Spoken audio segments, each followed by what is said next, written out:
Hello, everyone at Actives. My name is Rajesh Durbal.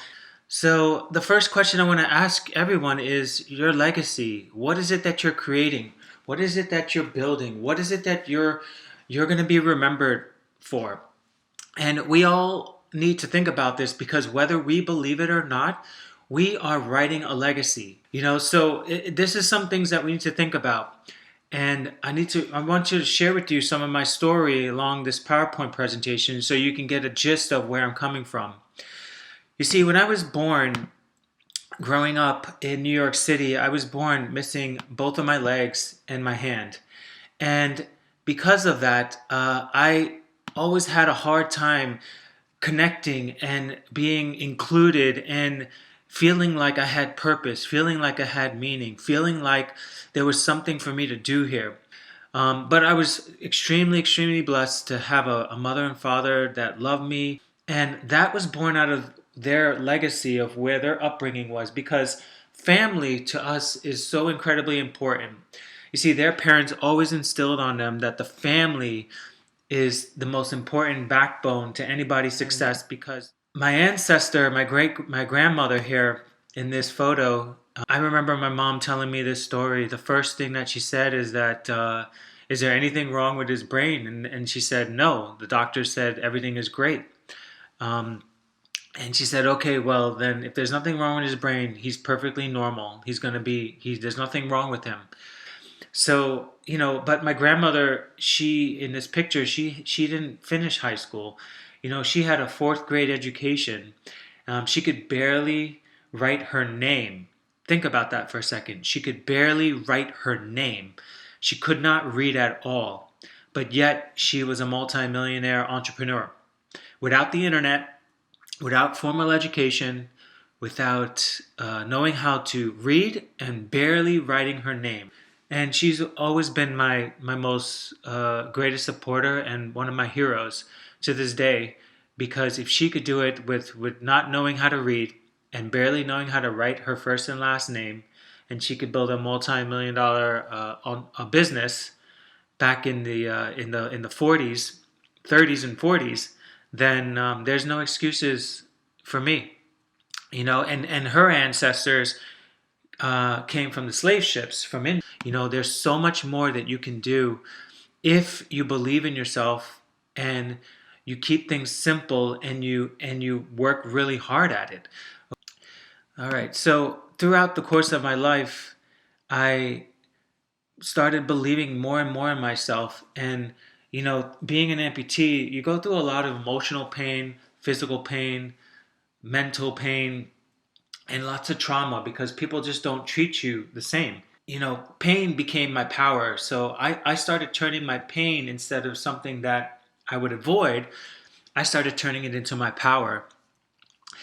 And for me, this is my legacy. It's channeling all this pain, channeling all of these obstacles and setbacks, and using it as fuel to put action and to do better, to get better, to grow, and as motivation and ambition to never ever have to go through that pain again. So pain became my power. And in these slides here, on the left, I'm crossing a finishing line, and that was a half marathon that I did that I came in dead last. And it was a goal that I set. I was in excruciating pain. I walked that marathon on prosthetic legs. Actually, I walked half of that marathon on prosthetic legs, which is about 8 miles. And it was raining that day, and thank God it was raining that day because I was crying the entire time walking because I was in so much excruciating pain. And then the slide and the picture to the right is me in more excruciating pain doing my first triathlon. And I was trying to put on my legs. I didn't have the right prosthetics, and I was just in so much pain. I didn't know if I can ever finish this race. And in these moments where you're in excruciating pain, you have a choice you're gonna need to make, and the choice is really clear. It's either are you gonna push through this pain and get to the other side, or are you gonna quit and then live in that pain forever?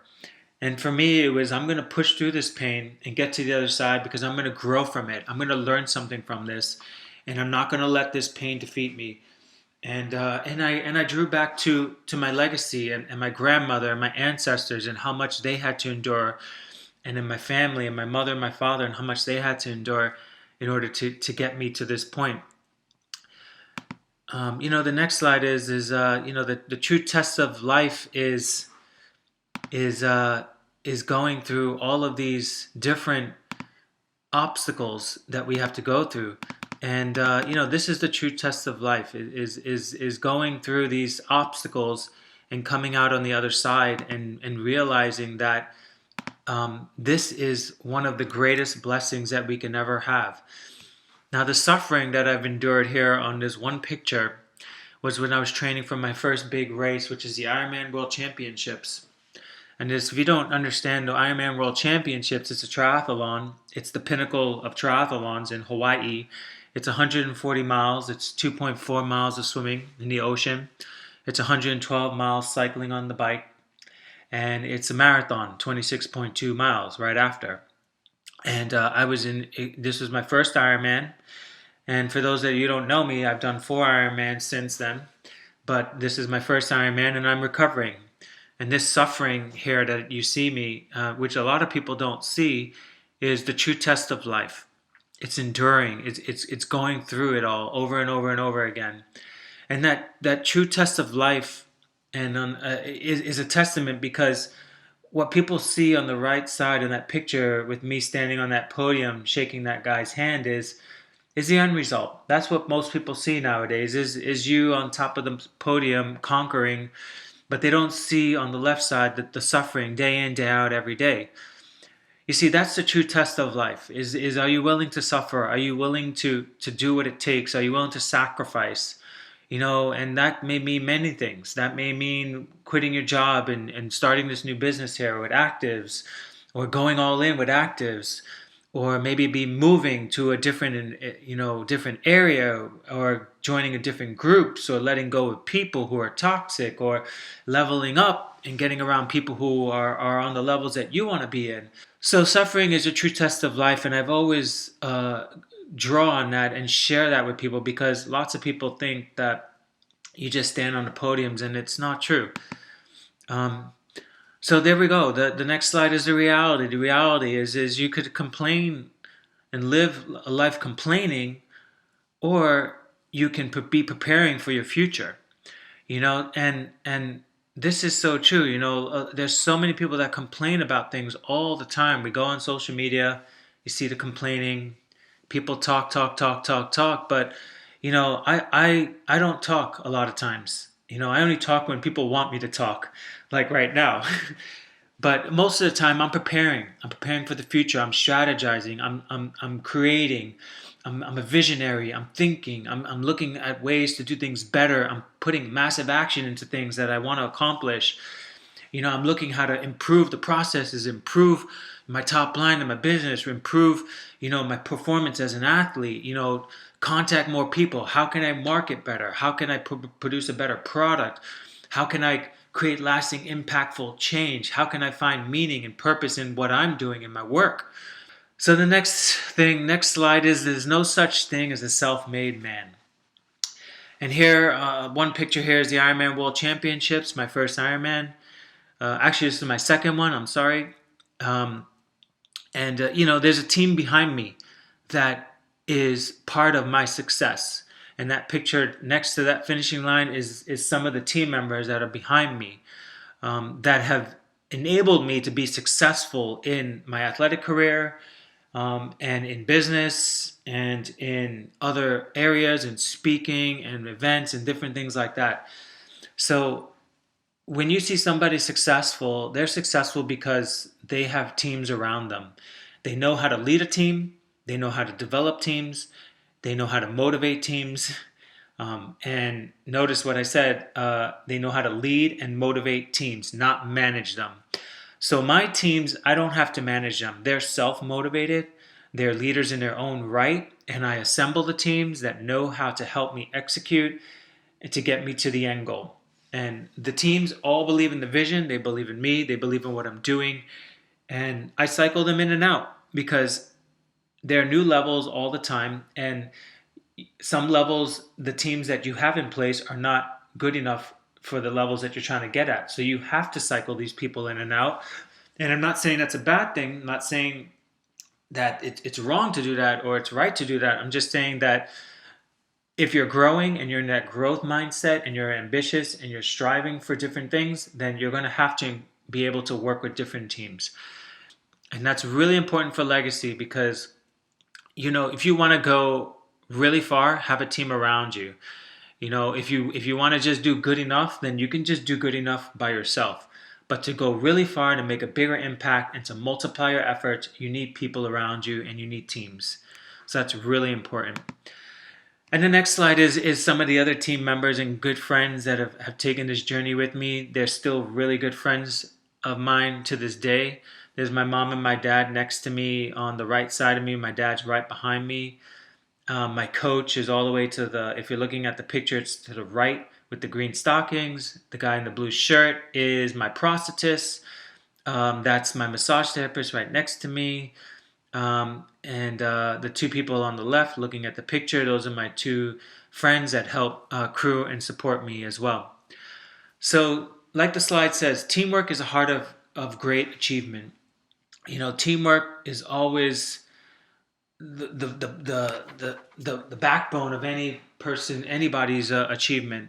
And I cannot express this anymore. Whether I'm building a business, whether I'm buying real estate or managing real estate or building real estate, is a team. There's a team of contractors, architects, surveyors. Whether you work in corporate or whether you're in your own business or whether you're just trying to lead your family, if you can just get your family on the right page, then you can lead in other areas of your life. So if you don't have a business right now, for all the new entrepreneurs starting out, my best advice to you is lead your household like a business. Lead the team, lead the people in your house. But you lead by example, not by talking. And that's so important. So lead by example. Go out there and do it. Don't talk about it. Just stay quiet and put lots and lots of effort in every single day, and people will see the transformation in you, and then they will jump on and they'll be like, I want to be a part of that. That's something special. This guy knows what he's doing. He's after it. He's ambitious. He's not stopping. I want some of that. I want to be a part of that. And then the next slide is my good friend here, Dr. Joe Maroon. And like the slide says, there may be a second chance in life, but there are no second lives to be lived. And this is so incredibly important because this goes back to legacy. Once the day is over, it's over. You can't recreate your day. So you might get a second chance if you make mistakes and all this stuff, but you cannot live your life over. So whatever impact you're hoping to leave behind, make sure you're doing it every single day. Work like it, act like it, speak like it, and lead like it. Okay? You want to create other leaders. You don't want to create other soldiers. You want other leaders, and you want that legacy to live on long after you're gone. And that's what you're going to be remembered by. It's the impact that you're making to people. So this slide here with me and Dr. Joe Maroon, I met him in my first Ironman on mile 130 in the Ironman World Championships. We were having breakfast, and he came up to me right after the Ironman when we finished it. We both finished it, and we took this picture here that you're seeing. I met our encounter was just a 10-second encounter when I was running by him in the pitch black darkness in Hawaii on that marathon, and I touched him and I said, "Don't quit. You're almost there." I didn't know who he was, but lo and behold, afterwards, the next day, I figured out who he was because we had a chance to talk, and we've been best friends ever since, like brothers. And it's just been such an incredible blessing to have Dr. Joe Maroon in my life.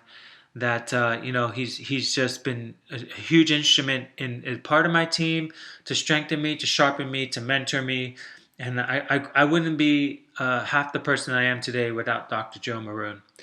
So you never know who you're impacting, and it doesn't have to be something big. It can just be a 10-second encounter that I had with this guy that I didn't even know who he was in the pitch black darkness in Hawaii.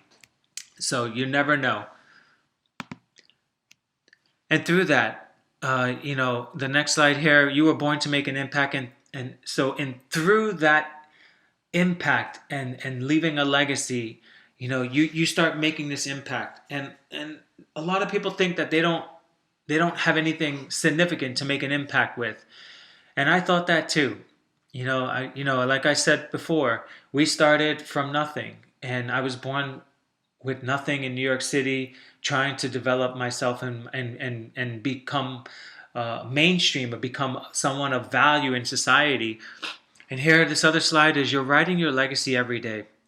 So here I am with professional athletes here at the Pittsburgh Steelers. That's one of the centers there on the left.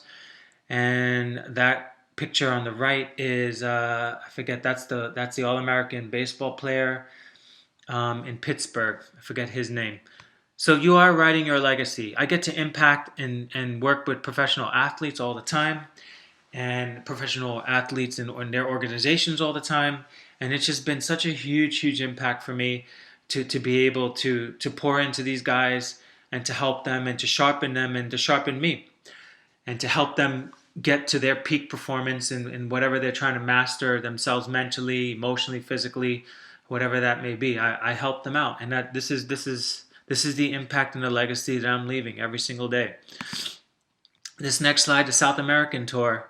Now, from what I understand, that this is going to be shown to most of the people in South America. So throughout my career, and we're still growing, is that I've been able to tour South America and leave an impact and impact thousands and thousands of people throughout South America, and in Colombia, in Mexico, in Guyana, in Panama. So this is just one picture of working with the city out there. The success is not about the money. It's not about what you can have in the bank. It's about the lives you impact.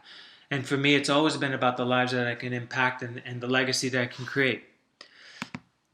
And this next slide here is what you do has a far greater impact in what you say. And this is one big event here that we packed out a stadium in South America. It was about 12 or 13,000 kids. They literally brought all the schools there, and literally almost the entire region came there to watch, to listen to me speak and be a part of this life-changing event for so many people. And this side here is the more wider shot view here. You can see it's a huge stadium. They were totally packed out. This event was something very, very special. And these events that I do around the world, they're like this all the time. So this slide is always work like you're at the bottom. And this is all part of being a legacy and going back to my grandmother, and so I always work like I'm at the bottom because that keeps me going, keeps me cranking, and that's what keeps me motivated. And I hope this has really helped you and in unlocking some hidden gems in your life, and giving you some things to think about and some changes and some new direction, so like I always say, like, inspiration without the action is just delusion. So I can inspire you, I can talk to you, I can give you a lot of great things to feel good about yourself, but you really have to put action towards this. And if you think you made it, you haven't made it. So if you're lacking in the action and you don't know how to take action consistently, just pretend you're at the bottom. Wipe the slate clean, get rid of your comforts, sleep on the ground if you have to, get the money away from you, live broke, whatever you have to do so you can get up and put energy and effort working towards a vision, because no one's going to really give this to you. You're going to have to work hard for it. People only start rewarding people for all the sacrifice, the suffering, the commitment, the dedication that's done behind the scenes for years. So thank you again. My name is Rajesh Durbal. You could follow me on Facebook, Rajesh Durbal, Instagram, Rajesh Durbal. Thank you very much for the opportunity.